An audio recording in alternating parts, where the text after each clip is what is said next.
Varicose veins కి సరైన చికిత్స కోసం సంప్రదించండి ఎవిస్ హాస్పిటల్. నమస్కారం. విష్ణు పురాణం 17వ భాగంలోకి వచ్చాం. ఊర్వశీ పురూరవుల కథ చెప్పుకుంటున్నాం.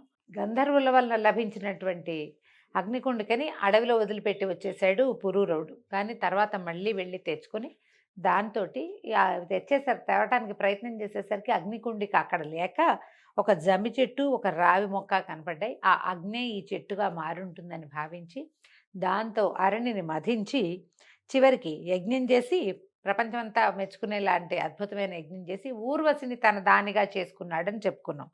ఆది కాలంలో ఈ యజ్ఞాలకు ఉపయోగించేటువంటి వైవస్వతాగ్ని కాలాంతరంలో ఆహావనీయము, గార్హపత్యము, దక్షిణాగ్ని అని 3 విధాలుగా అయ్యిందట. కొంతకాలం గడిచిన తర్వాత పురూరవుడికి ఊర్వశి యందు ఆయువు, ధీమంతుడు, అమానసుడు, విశ్వావసుడు, శతాయువు, చిరాయువు అనే 6 కుమారులు కలిగారట. ఈ అమానసుని కొడుకే భీమసేనుడు, అతని కొడుకు కౌంచనుడు, కౌంచనుని కొడుకు సుహోత్రుడు, అతని కొడుకు జహ్నుడు. ఈ జహ్నుడు రాజులలో ఋషిగా ప్రసిద్ధుడు. మనకి జహ్ను పేరు తెలుసు. జహ్ను మహర్షి అనే ఈయన రాజర్షిగా ఉండగా ఒకనాడు యజ్ఞం చేస్తుంటే గంగానది పొంగి ఆశ్రమాన్ని కడిగేసింది. ఇది ఎప్పుడు జరిగింది? భగీరథుడు గంగని శివ జటాజూటం నుంచి భూలోకంలోకి తీసుకొస్తూ ఉన్నప్పుడు అది ఏం చేసింది? గంగ పొంగి ప్రవహించి వస్తూ మధ్యలో ఉన్న జహ్ను మహర్షి ఆశ్రమాన్ని కూడా ముంచెత్తేసింది. ఆ సందర్భాన్ని చెప్తున్నారు.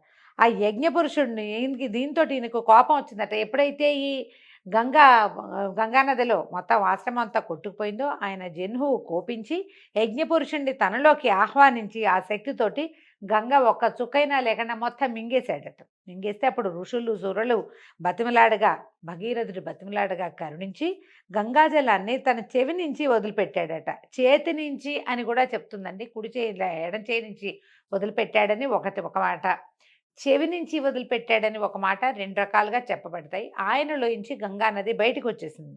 ఆ రావడం వల్లే జహ్నువు నుంచి బయటకు వచ్చింది కాబట్టి గంగకి జాహ్నవి అని పేరు వచ్చింది. ఇప్పుడు మనం ప్రఖ్యాతంగా జాహ్నవి పేరు పెట్టుకుంటాం. గంగానదికి ఆ పేరు రావడానికి కారణం ఈ జహ్ను మహర్షి. ఈయన పురూరవుని యొక్క మునిమనవడు అనమాట. ఆయన నిరాటంకంగా యజ్ఞం చేసుకున్నాడు. ఈయన కుమారుడు జనకుడు, ఆయన కొడుకు బలాశువుడు, అతని కొడుకు కుశుడు, కుశునికి 4 కుమారులు. మళ్ళీ లవకుశుల్లో కుశుడుగా మనం చెప్పలేమండి. ఈయన వేరే ఆయన. ఈయనకి కుశాంబుడు, కుశనాభుడు, అధుర్తుడు, రజోవసువు అని 4 కుమారులు కలిగారట. వార్లలో కుశనాభుడు ఇంద్రుడితో సమానమైన సాటి అయిన కుమారుడు కావాలని అడవికి వెళ్ళి తపస్సు చేసేసరికల్లా ఇంద్రుడు ప్రత్యక్షమయ్యి ఆయనకి కుమారుడుగా జన్మించాడట. ఆ ఇంద్రాంశతోటి కుమారుడు జన్మించాడు. అతని పేరు గాధి. ఈ గాధి పేరు కూడా మనం రామాయణంలో ప్రఖ్యాతంగా వింటామండి. గాధి నీతి నియమాలతో కూడి చక్కగా పరిపాలన చేస్తూ సంతతి లేక ఎంతో చింతించేవాడట. చాలా అద్భుతమైన రాజ్యం జరిపాడు అతను. ఆయన రాజ్యంలో ఉండగా చాలా చక్కటి పాలన చేశాడు, కానీ సంతానం కలగలేదు ఆయనకి. చివరికి ఎప్పటికో అనేక దేవతల్ని ఆరాధించాక ఆయనకు ఒక కూతురు పుట్టిందట. ఆ కూతురు పేరు సత్యవతి. ఆ కన్యను గోరి ఈ భృగువంశీయుడు ఒక ఆయన రుచికుడు అనే ఒక ఋషి వచ్చి గాధిని అడిగాడట, మీ అమ్మాయిని నాకు ఇచ్చి వివాహం చేయమంటే ఈ ముసలి తపస్సుకి పెళ్ళా అని నవ్వాడట. అదే ఇంత ముసలివాడు ఈయనకి ఇంత చక్కని కూతుర్ని నాకు లేకలేక కలిగిన కుమార్తెనిచ్చి ఎట్లా వివాహం ఏ రకంగా చేసేది అని ఆయన ఆలోచించాడు. ఆలోచిస్తే కానీ రుచికుడు వదిలిపెట్టలేదట. నీకు కన్యాశుల్కం ఏం కావాలో కోరుకో, తెచ్చిస్తాను అని హెచ్చరించినట్లుగా చెప్పాడట. చెప్పి అనేసరికి ఈయన అన్నాడు, సరే నువ్వు ఏమి ఇవ్వగలవో చెప్పు నాకంటే. ఈయన తెల్లని శరీరం, నీలివన్నే చెవులు, వాయువేగము అవి కలిగినటువంటి గుర్రాలను 1000 నాకు తెచ్చిస్తే మా పిల్లనిచ్చి పెళ్లి చేస్తానని చెప్పాడట. ఎలా ఉంటాయి ఇవి? తెల్లటి శరీరంతో గుర్రాలలో నీలివన్నే చెవులు ఉండటం లోకంలో ఉండదు. అసలు నీలపు రంగే ఉండదు గుర్రాలలో.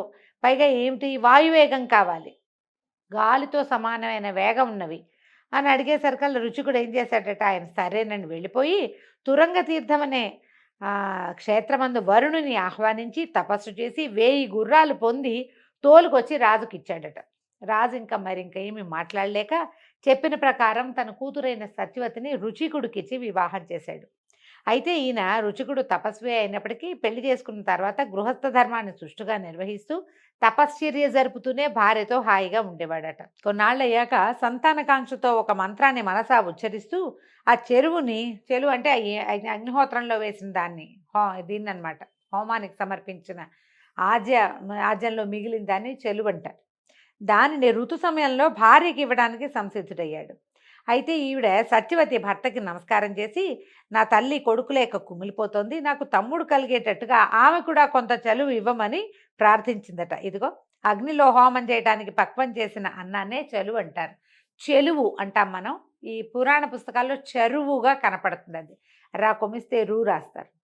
ఆమె అడిగింది, మాకు మా నాన్నకి పురుష సంతానం లేదు, నా తర్వాత సంతానం కలగలేదు, మా అమ్మ కుమారుడు లేడని కుమిలిపోతుంది, కాబట్టి ఆమె కూడా కొంత ఇవ్వమని అడిగింది. అడిగేసరికల్లా భార్య ప్రార్థన విని ఆయన సరేనన్నాడు రుచికుడు. ఆమెను రప్పించాడు, అత్తగారిని కూడా పిలిపించాడు. బ్రాహ్మణ క్షత్రియ సంప్రదాయానుసారంగా ఆయా మంత్రాలతోటి చెరువుని కల్పించి ఇద్దరికీ విభజించి ఇచ్చి సమిత్కుశ ఫలాల కోసం అడవికి వెళ్ళాడు. సరే ఆయన ఏర్పాటు చేసి వీళ్ళకి ఈ సమయం అయిన తర్వాత తీసుకోండి అమ్మా అని ఏర్పాటు చేసి ఆయన దారిని ఆయన పువ్వులు దర్భలు అవి తెచ్చుకోవడానికి వెళ్ళిపోయాడు. అప్పుడు తల్లి కూతురుతో ఏమందంటే, లోకంలో అందరూ తమ కొడుకులు మంచివారుగా ఉండాలని కోరుకుంటారు, అలాగే నీ భర్త నీకు ఇచ్చిన ఆ పాయసం అలాంటిది, నాకు ఇచ్చింది చూడు అంత బాగా కనిపించట్లేదు, ఆ పాయసం బాగా గుమగుమలాడుతోంది, ఇది గుమగుమలాడట్లేదు. అట్లా భావించింది ఆమె. తన సోదరుడు సకల సగుణవంతుడుగా ఉండాలని అక్కయ్యలు కోరటం సహజం లోకంలో. అక్కయ్యలకి ఎప్పుడూ తమ్ముళ్ళ ప్రీతిగా ఉంటుంది. కాబట్టి నువ్వు నీ భర్త ఇచ్చిన చెరువు నేను నాకు ఇచ్చింది నువ్వు, నీకు ఇచ్చింది నేను, నాకు ఇచ్చింది నువ్వు మార్చుకుని ఆరగించాలని నా మాట, నా ఉద్దేశం. అదిగాక బ్రాహ్మణుడు బలపరాక్రమాలు కలవాడై ఉండటం ఆ జాతికి తగంది, పైగా నిరర్థకం కూడా. క్షత్రియుడికి మాత్రం ఉండాలి బలం, ఎందుకంటే అతను రాజ్యాన్ని కాపాడాలి, భూమిని కాపాడాలి. కాబట్టి నాకు అలాంటి కొడుకు కలిగితే రాజ్యం నిష్కంటకంగా పరిపాలించేవాడు అవుతాడు, అది నీకు కూడా మంచిదే కదమ్మా, ఆ రాజ్యంలోనే నువ్వు ఉంటావని ఇలా మంచి మాటలు చెప్పి, నీకు ఇచ్చింది నేను తీసుకుంటాను, నాకు ఇచ్చింది నువ్వు తీసుకొని తల్లి సత్యవతికి నచ్చజెప్పింది. దాంతో సత్యవతి మరి ఇంకేమీ మారు మాట్లాడకుండా ఏం చేశారు ఇద్దరు, ఈవిడ చేతిలో ఉన్నది ఆవిడ చేతిలో ఉన్నది ఈవిడే మార్చుకొని ఆరగించారు పాయసం. ఎవరిళ్ళకి వాళ్ళు వెళ్ళిపోయారు. అడవి నుంచి వచ్చినటువంటి రుచికుడు ఇది గ్రహించి భార్యని అడిగట, ఇదేమిటి ఇలా చేసావు, చెరువు మార్చుకుని నువ్వు మీ అమ్మ ఆరగించారా, నీ గర్భం రుద్రమూర్తిగా పెరుగుతుంది, నేను చెప్పింది ఒకటి నువ్వు చేసింది ఒకటి, క్షత్రియ కర్మలు చేస్తూ శస్త్రాస్త్రపాణి అయి మహానుభావుడయ్యే కొడుకు నీకు, వేదాంతవేది తపస్శాలి బ్రాహ్మణాచారవర్తనుడు అయిన కొడుకు మీ తల్లికి కలుగుతారు అనేసరికల్లా ఆవిడ బాధపడిపోయిందట. అయ్యో, ముని అన్న మాటలు విని సత్యవతి మంటలో కడుపులో మంట వచ్చేసిందట ఆమెకి దుఃఖంతో. భరించలేక భర్త పాదాల మీద పడి, మహాత్మా తెలిసి తెలియని బుద్ధితో చేసిన తప్పు, మీ మాట దాటి ప్రవర్తించాను, అయితే నన్ను మన్నించండి, నాకు పుట్టే కుమారుడి యందు అట్లా క్షత్రియ గుణాలు ఉండకూడదు, అవి మీ మనవడి యందు ఉండేలాగా అనుగ్రహించండి అని బతిమలాడుకుందట. బతిమాలింది, ఎన్నో విధాలు అడిగిందట. కుమారుడికి వద్దు, మనవడికి ఉంటే కుమారుడు ఏదో హ్యాండిల్ చేసుకుంటాడు, నాకు మాత్రం వద్దని అడిగింది. అడిగేసరికలా ఆయన సరేనన్నట్టు, తథాస్తు అన్నాడు. ఆయన తథాస్తు అన్న తర్వాత సత్యవతీదేవికి ఒక కుమారుడు కలిగాడు. ఆ బిడ్డ పేరు జమదగ్ని. ఆమె తల్లి కన్నటువంటి కుమారుడు విశ్వామిత్రుడు. అయితే తర్వాత రుచికుడు తపోవనానికి వెళ్ళిపోయాడు. సత్యవతి కౌశికి అనే నదిగా మారిపోయింది. జమదగ్ని ఇక్ష్వాకు వంశీయుడైన రేణువు అనే రాజు కూతురైనటువంటి రేణుక అనే పేరు కలిగిన కన్యకని పత్నిగా పరిగ్రహించాడు. ఈ దంపతులకు, జమదగ్ని రేణుకాదేవి దంపతులకు దుష్టక్షత్రియ కాలరుద్రుడుగా విష్ణువంశతోటి ఒక కుమారుడు కలిగాడు. అతడే పరశురాముడట. ఈ విశ్వామిత్రునకు దేవతల కోరికను అనుసరించి సునశ్శేపుడు అనేవాడు దత్తపుత్రుడయ్యాడు. ఆ సునశ్శేపుని కుమారుడు దేవరాతుడు.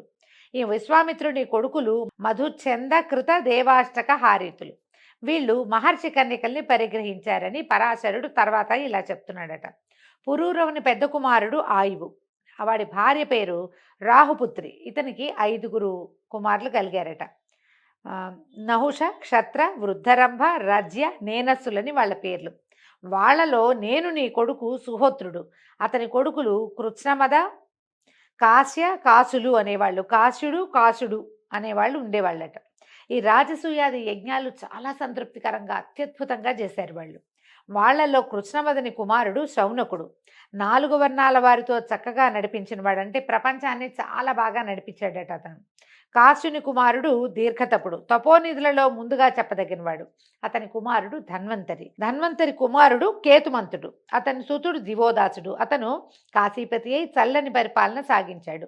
అతని కుమారుడి పేరు త్రివర్ధనుడట. ఎంతో మంది కుమారుల పేర్లండి. ఇవన్నీ ఆయా వంశాలు తర్వాత కొంతకాలానికి జరిగిన రాజ్యాల గురించే చెప్తారనమాట.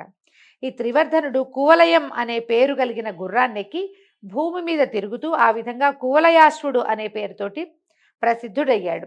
అయితే అతన్ని తండ్రి వత్స వత్స అని పిలిచేవాట. వత్స అంటే ఏం లేదు, కుమార అని, బాబు అని, మనం బాబు అని పిలుస్తాం పిల్లల్ని, ఆ పేరే వత్స. అయితే వత్స వత్స అని పిలవటం వల్ల వత్సుడు అనే పేరుతోటి పెరిగి అతని దేశం వత్సదేశంగా పేరు పొందింది. శత్రురాజుల్ని ఎంతమందినో నిర్మూలించడం వల్ల అతన్ని ఋతధ్వజుడు అని కూడా పిలిచేవారట. అంటే ఎక్కువ మంది శత్రువుల్ని సంహరించడం వల్ల. ఈ కువలయాశ్వుడి కథ మనం దేవి భాగవతంలో వింటామండి. ఇతనికి మదాలస అనే పరమపతివ్రత అయిన భార్య యందు అలర్కుడు అనేటువంటి ఒక కుమారుడు కలిగాడు. ఈ అలర్కుడు లెక్కకు మీర సంవత్సరాల కాలం సకల జనానందకరంగాను రాజ్యాన్ని పరిపాలించాడు. ఆ కాలంలో అలర్కునికి సాటిగా చెప్పదగిన పరిపాలకుడే లేడట.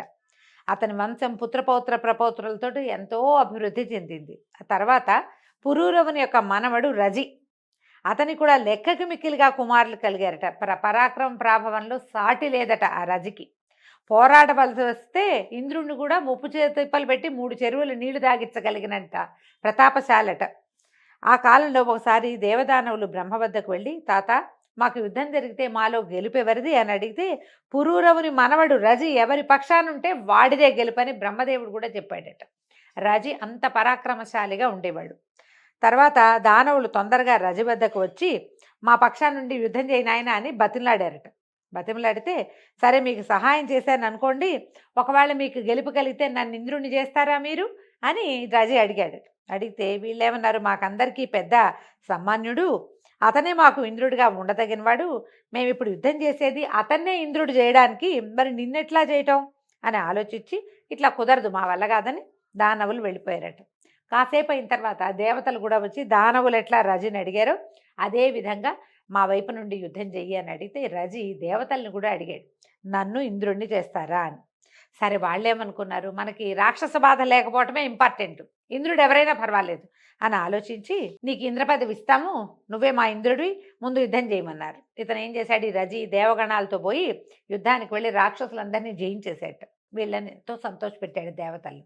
అప్పుడు ఇంద్రుడు వచ్చి నమస్కారం చేసి ఏమన్నట, ఆపదలో ఉన్నవాడిని కాపాడినవాడు కన్న తండ్రి సమానులు, నువ్వు మమ్మల్ని ఈ రాక్షసుల బారి నుంచి కాపాడావు కాబట్టి నువ్వు నా తండ్రి వంటి వాడివి, నేను నీ కుమారుణ్ణి. రాజేంద్ర, మానవలోకంలో ఇంద్రుడు అయ్యావు, నీకు వేరే ఇంద్రపదం ఎందుకు, కరుణించి నా చోట్లో నన్నే ఉంచున్నాయన అని.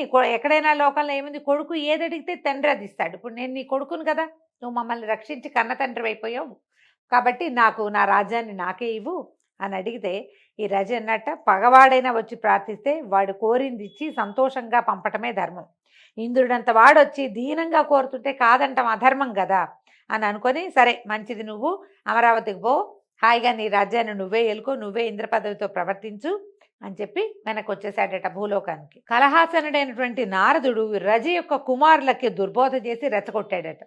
ఆ ఇంద్రపదవి కోసం వాళ్ళు ఏం చేశారు, రజి ఇంద్రపదవిని కోరికల వదిలిపెట్టేశాడు. హాయిగా సంతోషంగా అతడు వదిలేసిన ఇంద్రపదవి కోసం ఆయన కుమారులు దండెత్తారు. లోకంలో మనం ఇలాంటివి చూస్తాం, నాన్నలు చేసిన దానాల్ని వెనక్కి లాక్కోవడానికి ట్రై చేసేటువంటి కుమారులు మనవలు పుష్కలంగా కనపడతారు కలికాలంలో. ఆ కాలంలో కూడా ఒకళ్ళో ఇద్దరో ఉండేవాళ్ళు, ఇదిగో వాళ్లే వీళ్ళు. అది కూడా వాళ్ళు ఏంటంటే వాళ్ళంతటి వాళ్ళకి పుట్టల, నారదుడు వాళ్ళని రెచ్చగొట్టాడు. ఇంద్రుడు ఆలోచించి స్వర్గం విడిచి వెళ్ళిపోయాడట. అయితే ఈ రజకుమారులు స్వర్గరాజ్యాన్ని ఆక్రమించుకున్నారు. యజ్ఞభాగాలు దేవతలకు చెందనీయక వాళ్లే ఆకర్షించి పుచ్చుకునేవాళ్ళు, రాజ్యపాలన చేసుకునేవాళ్ళు. అలా కొంతకాలం అయ్యాక ఇంద్రుడు ఒకనాడు ఎవరికంటా పడకుండా దేవగురువైన బృహస్పతి దగ్గరకు వచ్చి ఇట్లా ఆలోచించాడట, గురుదేవ, యజ్ఞభాగంలో నాకు ఇసుమంతైనా అందక గోరు కాయగాచిపోయిందంటే అసలు ఆయన చేతులు ఎండిపోతున్నాయి. నాకు ఈ మారు యజ్ఞానికి వెళ్ళినప్పుడు ఎవ్వరికీ తెలియకుండా కొంచెం పురోడాసం తెచ్చి, అంటే యజ్ఞ హోమంలో వేసేటువంటి ఆజ్యం అన్నమాట, తెచ్చి నాకు ఇవ్వవలసిందిగా ప్రార్థిస్తున్నాను. మన్నించు, నన్ను క్షమించు, ఈ పని చేయిస్తున్నాను నీతోటి అంటే ఇంద్రుడి మాటలకి దేవగురువైన బృహస్పతికి మనసు కరిగిపోయిందట. ఏం చేశాడు వెంటనే, దేవతలకి మేలు, దేవతలకి పగవాళ్ళు ఎవరైతే వాళ్ళకి ఫలానా వాళ్ళు అని పేరు పెట్టల, దేవతలకి పగవారికి మాత్రమే కీడు కలిగేలాగా అభిచార హోమాన్ని ఒకదాన్ని నిర్వహించాడట. దాని ప్రభావంతో రజి యొక్క కుమారులు దుర్వివేకులై యజ్ఞాలు చేయక, ఎవరితోనూ చేయనివ్వక, వేదాలను వేదక్రియలను ద్వేషిస్తూ బ్రాహ్మణులను నిష్కారణంగా పట్టి పీకలు నూలుతూ ఇలా దుష్ప్రవర్తకులై చివరికి వారిలో వారు పగబట్టి తన్నుకుని చచ్చిపోయారట. ఏదైనా ఒక వంశము ఒక ఇది నాశనం అవ్వాలంటే ఇట్లా అభిచారం చేస్తే వాళ్ళలో వాళ్ళే కొట్టుకుని చచ్చిపోతారు చివరికి. ఈ విధంగా అమరావతి, ఇంద్రపదవి, సురరాజ్యము మళ్ళీ ఇంద్రుడికి స్వాధీనమైంది. ఇంద్రుడు వచ్చి తన రాజ్యంలో సుఖంగా ఉంటూ యజ్ఞాది వైదిక క్రియలు జరిపిస్తూ యజ్ఞభాగాలు గైకొంటూ ఆనందంగా ఉన్నాడు. ఈ చరిత్ర విన్న వాళ్ళకి స్థానభ్రష్టత్వం ఉండదు. ఏదైనా సమస్య వచ్చి మనకు స్థానం నుంచి వెళ్ళిపోయే ప్రాబ్లమ్స్ ఉన్నవాళ్ళు ఈ విష్ణు పురాణంలోని ఈ ఇంద్ర పదవి పోవటం రజి యొక్క కుమారుల గాథ గనక వింటే ఆ సమస్య రాదని పరాశర మహర్షి మైత్రేయుడికి తెలియజేశారు.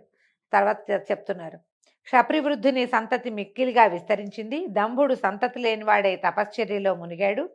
నహుషునకు 6 కుమారులట. యతి, యయాతి, సంయాతి, ఆయాతి, నియతి, కృతి అని వాళ్ళ పేర్లు. యతి రాజ్యసుఖాలు అంగీకరించక యతీశ్వరుడైపోయాడట. యయాతి రాజ్యాభిషేక్తుడై శుక్రుని కుమారుడైనటువంటి దేవయానిని, వృషపర్వుని కుమార్తె అయినటువంటి శర్మిష్ఠని పరిగ్రహించి ఆనందంగా ఉన్నాడు. అయితే యదువు, దుర్వసువు అనేవాళ్ళు దేవయాని యొక్క కుమారులు. దృహ్యుడు, ఆసువు, పూరుడు అనేవాళ్ళు శర్మిష్ఠ కుమారులు. అయితే యయాతి శర్మిష్ఠని ఎక్కువ ప్రేమగా చూస్తూ దేవయానిని అంతగా చూడకపోవటం వల్ల మావగారైనటువంటి శుక్రుడు యయాతిని శపించాడట. యయాతిని మావగారు ఏమని శపించారు, యయాతి తన యొక్క శాపాన్ని ఏ విధంగా పోగొట్టుకున్నాడో రేపు ఉదయం భాగంలో తెలుసుకుందామండి. అంతవరకు సెలవు, నమస్కారం.